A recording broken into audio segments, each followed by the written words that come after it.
Isipin mo to, may Luka Doncic ka na sa Los Angeles pero ang kulang mo na lang para sa isang championship run ay isang elite rim protector na may dambuhalang afro.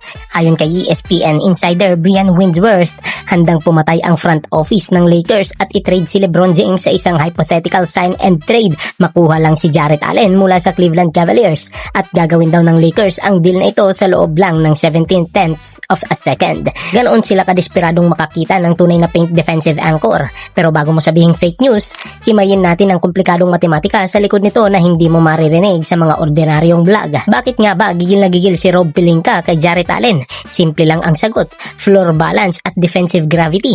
Sa pagpasok ng bagong CBA rules ngayong 2026, ang sign and trade transaction ay parang naglalakad sa alambre.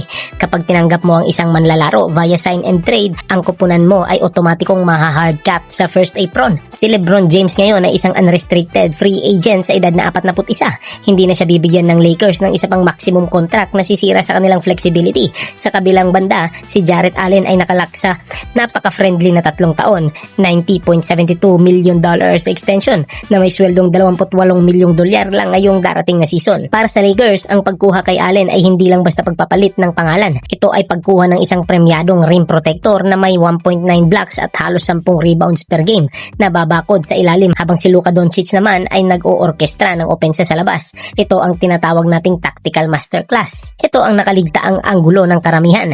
Luka Doncic needs a vertical spacing partner. Noong huling seasons, nahirapan ang Lakers na magbigay ng sapat na vertical threat sa pick and roll dahil madalas na lumalabas si Anthony Davis o kaya naman ay nag-iiba ang spacing kapag si LeBron ang humahawak ng bola. Sa pagdating ni Jarrett Allen, makakakuha si Luka ng isang elite screen setter at lob threat na magpapalawak sa spacing ng perimeter shooters gaya ni na Austin Reeves at Dalton Knecht. Pero ang tanong ng bayan, papayag ba si LeBron James na bumalik sa Cleveland? Kung usapang emosyon at legacy, ang pagtatapos ng kanyang karera kung saan ito nagsimula ay parang pelikulang may magandang ending. Kakailanganin lang niyang pirmahan ang kontrata sa Cavs para makumpleto ang sign and trade at handa siyang bayaran ng Cleveland. Para sa Cleveland, medyo masakit ang ulo rito.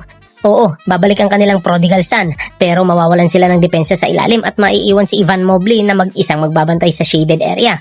Kung titingnan ang roster construction, ang pagpapalit kay Allen para sa isang 41-year-old na LeBron ay maaaring maging mitsa ng kanilang defensive collapse. Kahit pa makakuha sila ng leadership at playmaking, kaya kahit papatay ang Lakers para sa deal na ito sa loob ng 1.7 seconds, ang Cleveland front office ay malamang na mag-isip muna ng 100 beses bago ibigay ang kanilang paboritong depensa sa pintura. Kung ikaw ang tatanungin, kung ikaw ang GM ng Cleveland, ibibigay mo ba si Jarrett Allen para sa huling hininga ni LeBron James era?